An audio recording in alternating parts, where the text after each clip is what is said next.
सपना था, क्योंकि मेरा जो कुछ जुड़ाव रहा है 40 सालों से वो कंस्ट्रक्शन के साथ रहा हुआ है, और यहाँ कंस्ट्रक्शन प्रोजेक्ट काफ़ी हाईलाइट हुए हैं।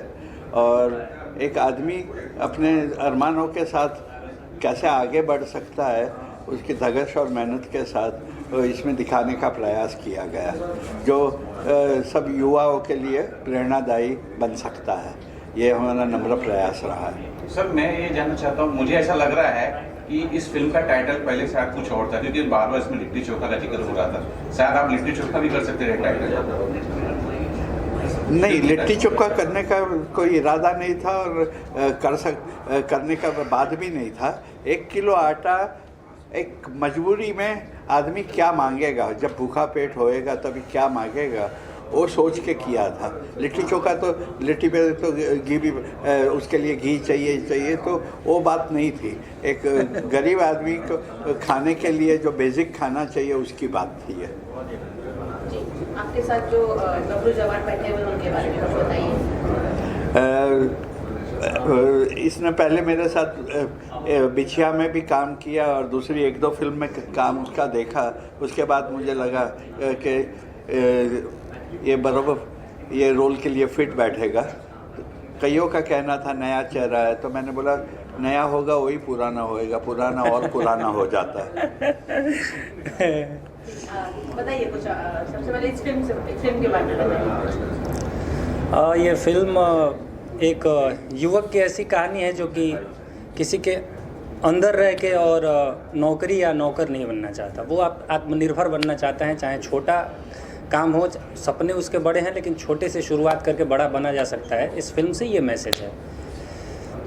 फिल्म में अंजना जी है, उनके साथ कैसा एक्सपीरियंस है? बहुत अच्छा एक्सपीरियंस है। इससे पहले हम लोग साथ में अंजना जी के बिछिया कर चुके हैं, तो वो बहुत ही कंफर्टेबल रहता है उनके साथ। उनके साथ आप गाने भी कर रहे हैं, रोमांस भी कर रहे हैं, उसके बारे में कुछ बताइए।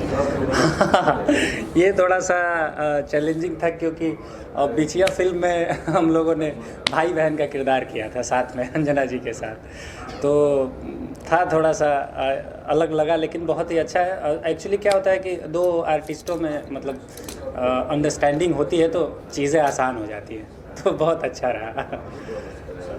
दीपक सर आपको मौका दे रहे हैं, उनके बारे में क्या? मैं हमेशा कहता रहता हूँ, जो भी पूछता है, जैसा कि आपने पूछा कि दीपक सर क्या है कि मुझे मौका दिए, लेकिन इंडस्ट्री में हर उस आदमी को मौका देना चाहते हैं या दे भी चुके हैं जिनमें पोटेंशियल इनको दिखता है कि नहीं ये कर सकता है। और बाकी बाबूजी बता सकते हैं कि मैं इनके विश्वास पे खरा उतरा कि नहीं। बॉक्स ऑफिस बताएगी वो। ये काम अच्छा किया तुमने। बिल्कुल बाबूजी। कब तक रिलीजिंग की प्लानिंग है? प्रॉबेबली इन नेक्स्ट 2 मंथ्स, 2 महीने में, अगले 2 महीने में कर देंगे। अंजना जी आज यहाँ उपस्थित नहीं है, क्या वजह है? उनकी फिल्म का ट्रेलर लॉन्च है। नहीं, लखनऊ में है। उसकी माँ की तबीयत ख़राब थी और गई है बहुत टाइम के बाद। सीरियल में यहाँ जुड़ी हुई थी, उस वहाँ से ब्रेक मिला और माँ की तबीयत ख़राब है करके गई है। तो बोलता तो आ भी जाता एक दिन के लिए, वो आ जाती, मगर मैंने सोचा कि नहीं, माँ और बेटी के साथ रह लेने दो। बिछिया के बारे में जानना चाहूँगी। जैसे बिछिया और बाकी पोस्टर्स मुझे दिख रहे हैं, रितेश पांडे जी के का गाने का पोस्टर दिख रहा है, उसके बारे में कुछ बताइए। ये पिछले 8 सालों में मैंने कई फिल्में बनाई है और कई अलग अलग हीरो को लेके बनाई है। तो ये पोस्टर इसलिए बना के रखा है कि याद आता रहे कि क्या क्या मेरी जर्नी कैसी रही है फिल्म लाइन में। और इतना कर चुके हैं और इतना करना है। देखो, ऊपर वाले ने चाहा तो इससे भी ज़्यादा करेंगे। हाँ। अपकमिंग प्रोजेक्ट्स क्या क्या है, किस पे काम कर रहे हैं, क्या क्या शूट पे जाने वाली है, कुछ बताइए। फिलहाल नहीं सोचा है अभी, सोचेंगे अभी। ये ज़रा 5 फिल्म पोस्ट प्रोडक्शन में है, उसका ज़रा आगे बढ़ जाए, उसके बाद प्लानिंग करेंगे। अभी जो फिल्म शूट हो चुकी है उसके ऊपर ही काम चल रहा है। Thank you sir. Thank you Dev sir, आपका फिल्म का ट्रेलर देखा हमने, काफ़ी सूट बूट में दिख रहे हैं आप, बताइए। बिल्कुल, और सूट बूट में इसलिए दिख रहा हूँ कि कंपनी का मालिक हूँ और जिस हिसाब का कैरेक्टर है उस हिसाब के गेटअप है, उस हिसाब के कपड़े हैं, तो सूट बूट में पहनकर सूट बूट के हिसाब की अपनी सब जितना हो सकता है सूट बूट को की इज्जत रखने के लिए हम उस कैरेक्टर में डालने की कोशिश किए हैं। तो थोड़ी इंग्लिश भी ज़्यादा बोली इस फिल्म में, और बाकी का तो धीरू सर बताएंगे कि उस सूट बूट में मैं कितना अच्छा लगा हूँ, कितना अच्छा नहीं लगा हूँ, ये बताएंगे। बताइए धीरू सर। अरे बहुत अच्छा लगा। मेरे तो पसंदीदा एक्टर हैं। मैंने एक फ़िल्म किया था इनके साथ वचन, हम लोग वचन किए थे और पहली बार फिल्म हम लोग वचन कर रहे थे। तभी एक सीन था, बड़ा कमाल सीन, उसमें उन्होंने इम्प्रोवाइज़ करके 6 मिनट का वन शॉट इन्होंने किया।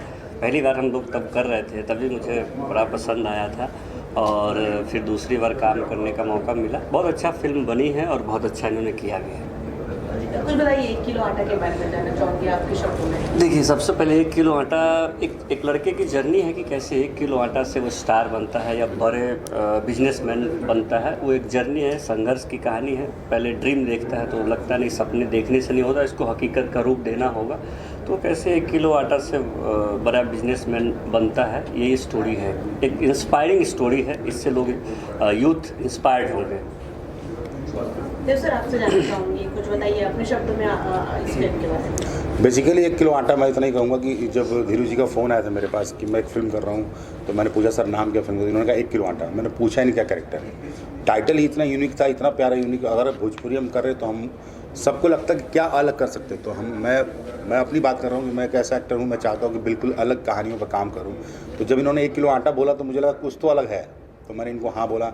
फिर मैंने कहा सर मैं सीरियल कर रहा हूँ लेकिन डेट का बोले आप मैं करेंगे, हम लोग मैनेज कर लेंगे, और हुआ ऐसे ही। इन्होंने बहुत कॉपरेट किया। मैं यहाँ शूटिंग करता था, फिर जाकर सीरियल की शूटिंग करता था।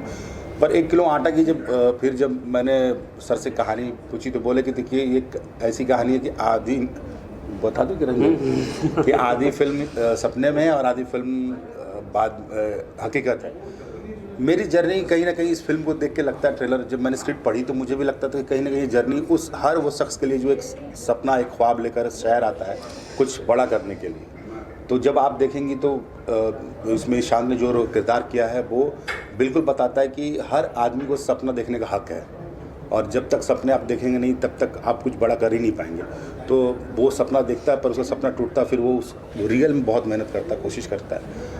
क्योंकि मेरा एक मानना था कि जब मैं बहुत पहले जब मैंने सोचा कि मुझे एक्टर बनना है तो लोगों ने काफ़ी मजाक उड़ाया था। तो मुझे बहुत मेरे करीबी जिनसे मैं पढ़ता था उन्होंने एक बात बोली थी जो मेरे जहन में अटक गई थी कि अगर हम ताजमहल का सपना देखेंगे तब जाके एक झोपड़ी खड़ा कर सकते हैं, तब एक घर खड़ा कर सकते हैं। तो ये मेरे जहन में बैठ गया था कि इतनी बड़ी बात इन्होंने बोली और मैं आज तक नहीं भूला। वो लाइन लेकर मैं एक्टर बनने आया था। और हाँ, बाबूजी की थी वो 3 बातें थी कि बहुत, मेरे बाबूजी ने मुझे ये बोला था कि ईमानदारी से जहाँ भी जाना, जिस जगह जाना ईमानदार रहना, झूठ मत बोलना, देर आओगे दुरुस्त आओगे। तो देर आना और दुरुस्त आना वो ज़्यादा कोशिश करना है, छल कपट में मत रहना। तो मैंने वही कोशिश की है। तो इस फिल्म में भी एक लाइन, लास्ट में लाइन आता है कि जब मैं बोलता हूँ शान को कि जो ज़िद्दी और जुनूनी होते हैं एक दिन कामयाब होते ही होते हैं। तो ये है, मैं यही कहूँगा कि एक अच्छी सब्जेक्ट पे कमाल से फिल्म बनी और धीरू जी ने बहुत अच्छी कास्टिंग भी की है, बहुत अच्छा डायरेक्शन किया है, बहुत अच्छा काम किया है और बहुत अच्छा काम करवा भी लिया है सबसे, हम लोगों से। और मैं दीपक शाह जी का बहुत बहुत धन्यवाद कहना चाहूँगा कि इस तरह की इंस्पिरेशन फिल्में जो बन रही हैं भोजपुरी में, ऐसे सारे निर्माताओं की को मैं बोलूँगा कि आप सब सामने आइए और नए प्रतिभाओं को मौका दीजिए। शांत नया लड़का है और जिस हिसाब से दीपक शाह जी ने उनको मौका दिया, मैं चाहता हूँ कि और भी एक्टरों को मौका दिया जाए। अभी तो मेरे थोड़ी देर पहले बात कर रहे थे, बोल रहे थे कि देखो अभी तुमको लॉन्च कर रहा हूँ मैं अगली फिल्म में। अच्छा, नहीं, हाँ बोल रहे थे, फिर बोले कि लॉन्च करने के लिए, लेकिन तुमको लॉन्च करने के लिए ज़्यादा पैसा खर्च करना पड़ेगा।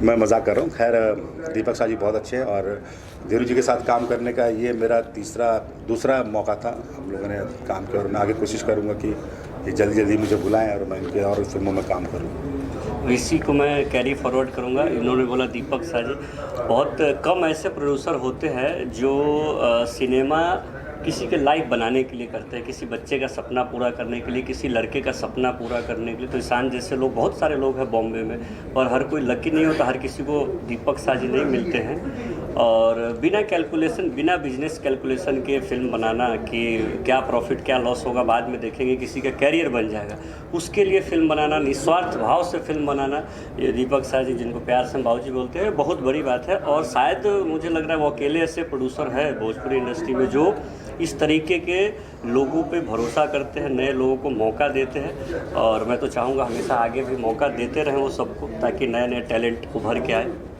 उनके दिए हुए मौके वाले लोग आज स्टार सुपरस्टार कहते हैं, कहीं ना कहीं जड़ और कहीं ना कहीं नींव बाबूजी का ही रखा हुआ है। बाकी बाद में तो फल फूल खिलते ही है देश दुनिया में, बट नींव रखा हुआ उन्हीं का है।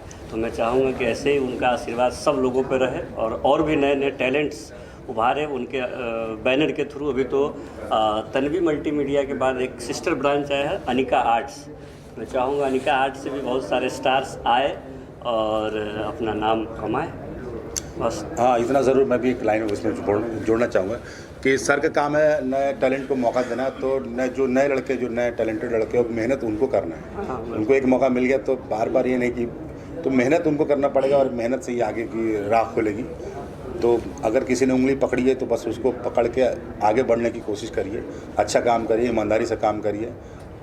किस्मत एक बार साथ देता है, पर मेहनत आपको आगे लेके जाता है, तो ये बहुत ज़रूरी है।